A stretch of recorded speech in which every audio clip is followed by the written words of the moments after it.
Momen mengharukan anak menuntun ibunya yang rentah jalan di Pantai Tablolong, Kupang Barat.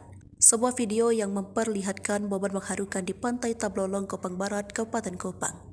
Video ini diunggah oleh salah satu akun TikTok pada tanggal 23 Oktober 2023. Video ini menggambarkan seorang anak laki-laki yang dengan penuh kasih sayang menuntun ibunya yang mengalami kesulitan berjalan di tepi Pantai Tablolong, Kupang Barat, Kabupaten Kupang. Dalam video menggetarkan hati banyak penonton, seorang anak laki-laki mengenakan baju coklat terlihat berjalan perlahan berhadapan dengan ibunya. Sang ibu tampak sangat rentah dan kesusahan berjalan dan anak ini dengan penuh kesabaran dan cinta. Dia berjalan di depannya, memegangnya dan mendukungnya dalam setiap langkah yang diambil seperti tayangan berita viral ini. Keterangan dalam video tersebut mengungkapkan ibunya tampak sedang mengalami masalah kesehatan.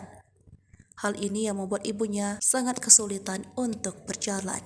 Anak ini meskipun muda menunjukkan kebijaksanaan dan empati luar biasa dengan sabar memegang tangan ibunya yang sudah rentah.